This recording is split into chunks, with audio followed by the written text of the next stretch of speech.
Good morning students. Today we will continue the chapter number 2 of history. Today our topic is administration in the kingdoms. जो साम्राज्य थे उनमें किस प्रकार का एडमिनिस्ट्रेशन का मतलब होता है प्रशासन, राज्यों में प्रशासन. Many of these new kingdoms adopted high sounding title such as Maharaj Adhiraj, Overlord of King, and Tribhuvan Chakravartin, Lord of Three Things, Worlds, and so on. जैसे मेडिवल पीरियड में जो ये राजा थे ये बड़ी बड़ी उपाधियाँ लेते थे. बड़ी बड़ी उपाधियों में कौन से लेते थे? महाराज, धीराज, त्रिभुवन चक्रवर्ती और इस तरह की अन्य भारी भरकम उपाधियाँ धारण की. लेकिन इस तरह के दावों के बावजूद वे अपने सामंतों के साथ साथ कभी कभी किसान, व्यापारी तथा ब्राह्मणों के संगठन के साथ अपनी सत्ता को साझेदार करते थे. देखिए, महाराज धीराज का मतलब क्या होता है? Great king. जो महान राजा होता है उसको क्या कहा जाता था? महाराज धीराज. और त्रिभुवन चक्रवर्ती का मतलब होता है Lord of the three world's, means तीन लोकों का नाथ या तीनों लोकों का स्वामी. इतनी बड़ी बड़ी उपाधियां वो धारण करते थे. In spite of such claims, they often shared power with their samant as well as with associated of peasants, trades and brahman. और इन दावों के बावजूद वे अपने सामंतों के साथ साथ किसान, व्यापार और ब्राह्मणों के संगठनों के साथ अपनी सत्ता को भी साझेदार करते थे.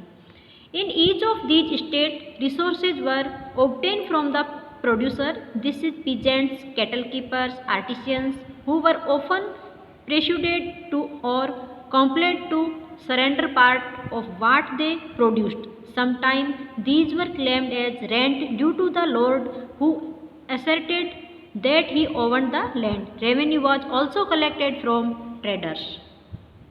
इन सभी राज्यों में उत्पादकों अर्थात किसानों, पशुपालकों, कारीगरों से संसाधन इकट्ठे किए जाते थे. इनको अक्सर अपने उत्पादकों का एक हिस्सा त्यागने के लिए मनाना या बाध्य किया जा सकता था.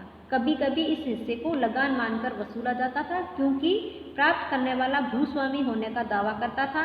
राजस्व व्यापारियों से भी लिया जाता था. मीन्स अब ये इतने पावरफुल हो गए थे कि ये इनके एरिया में जो भी पीजेंट्स किसान होते थे या कैटल कीपर्स वगैरह होते थे उनसे रेवेन्यू कलेक्ट करना और उनसे अदर चीज़ों का रेंट लेना स्टार्ट कर दिया. और ये दावा किया जाता था कि हम इस एरिया के स्वामी हैं और हमारा अधिकार है इन चीज़ों पे.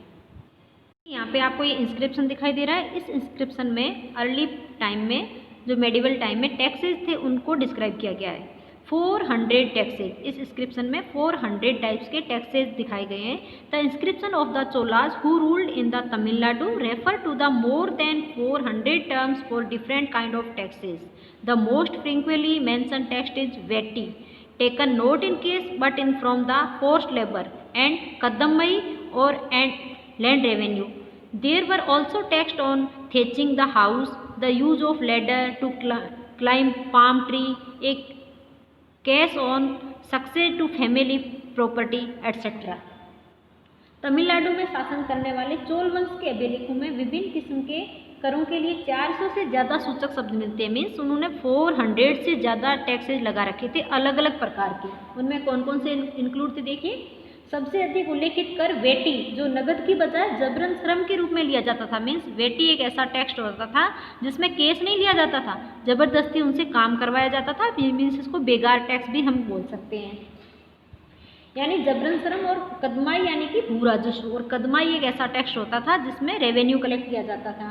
मकान पर छाजन डालने पर लगने वाला कर, खजूर या ताड़ के पेड़ पर चढ़ने के लिए सीढ़ी के इस्तेमाल पर लगने वाला कर, पारिवारिक संपत्ति का उत्तराधिकारी हासिल करने के लिए लगने वाला कर, ये सारे कर थे. मीन्स कोई अपनी नए घर में झोपड़ी भी बनाता था तो उसके लिए भी टैक्स कलेक्ट किया जाता था. कोई सीढ़ी यूज़ करता था पेड़ पर चढ़ने के लिए तो सीढ़ी के लिए भी टैक्स लिया जाता था. सीढ़ी यूज़ करने के लिए घर की में किसी को सपोज प्रॉपर्टी में हिस्सा मिल गया तो उसके लिए भी डिफरेंट टाइप के टैक्सेस लिए जाते थे. इट्स मीन कुल मिला के तमिलनाडु में जो चोल डायनेस्टी थी वो 400 से भी ज़्यादा टैक्स कलेक्ट करती थी अपनी जनता से. These resources were used to finance the king's establishment as well as for the construction of temples and forts. They were also used to fight wars, which were in turn expended to land in the acquisition of the wealth in the form of plunder and access to land as well as trade routes. ये जो भी tax collect किया जाता था वो किस किस में यूज़ किया जाता था? ये सारे संसाधन राजा की व्यवस्था या वित्तीय आधार बनते थे। साथ ही मंदिरों और दुर्गों के निर्माण में भी इसका इस्तेमाल किया जाता था।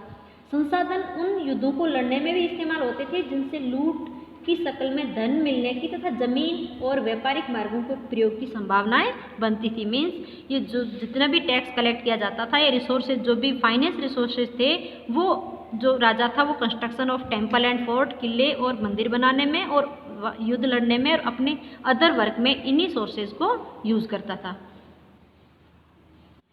The functionaries for collective revenue were generally recruited from influential families and positions were often hereditary. This was true about the army as well. In many cases, close relative of the king held these positions. राजस्व वसूली के लिए पदाधिकारियों की नियुक्ति सामान्यतः प्रभावशाली परिवारों के बीच में की जाती थी। जिन फैमिलीज का इम्पोर्टेंस ज़्यादा था उन फैमिलीज के मेंबर्स को इम्पोर्टेंट जो पोजीशंस होती थी उन पे स्टेबलाइज किया जाता था। और ये प्राय वंशानुगत होती थी। सेना में भी ऐसा ही होता था। कई बार राजा के निकट संबंधी ही इन ओहदों पर होते थे। मीन्स इम्पोर्टेंट जो पोजीशन होती थी उन पे राजा के जो निकटतम संबंधी या राजा की फैमिली के जो मेंबर होते थे वो ही इम्पोर्टेंट पोजीशन पे रह पाते थे। प्रशस्तीज एंड लैंड ग्रांट्स। प्रशस्ति मीन्स वो इंस्क्रिप्शन जो किसी की प्रशंसा में लिखा गया है। कई बार हमें ऐसी प्रशस्ति मिलती है जिसमें लैंड ग्रांट का मतलब प्रदान की हुई। मीन्स किसी राजा ने कोई भूमि किसी को दान में या प्रदान की जाती थी तो उसकी जानकारी हमें प्रशस्ति में मिलती है। Prashasti contain detail that may not be literally true but they tell us how the rulers wanted to depict themselves as valiant, victorious warriors. For example, these were composed by learned Brahman who occasionally helped in the administration. प्रशस्ति से ऐसे ब्यौरे होते हैं जो सत्य नहीं हो सकते। मीन्स हम उनको प्योरली ट्रू नहीं कह सकते, लेकिन ये प्रशस्तियाँ हमें बताती है कि शासक खुद को कैसे दर्शाना चाहते थे। मिसाल के लिए सूरवीर, विजय योद्धा के रूप में ये विद्वान ब्राह्मणों द्वारा रची गई है जो अक्सर प्रशासन में मदद करते थे। मीन्स जो प्रशस्ति होती थी मोस्टली जो उनके विद्वान ब्राह्मण होते थे उनके द्वारा उनकी जो विजय होती थी, उनकी जो भी जीत हासिल होती थी और या फिर जो भी वो दान देते थे उनकी बातें उसमें लिखी होती थी। ये ट्रू इसीलिए नहीं मानी जाती क्योंकि कई बार इसको बढ़ा चढ़ा के दिखाया जाता था। Kings often reward Brahman by grant of land. These were recorded on copper plates which were given to those who received the land.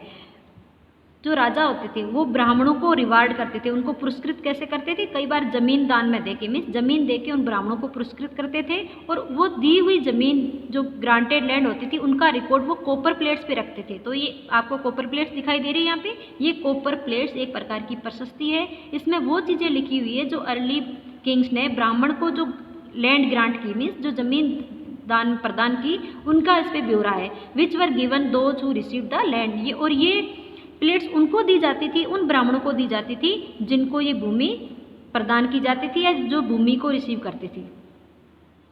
This is a set of copper plate recording a grant of land made by a ruler of the 9th century. यहाँ आपको ये जो plates दिखाई दे रही है copper की plate है और ये किसके द्वारा? 9th सेंचुरी में एक रूलर के द्वारा जो लैंड ग्रांट की गई है उसका ब्यौरे की ये प्लेट है। Writing partly in the Sanskrit and partly in Tamil. इसमें कुछ चीज़ें संस्कृत में लिखी हुई और कुछ तमिल में।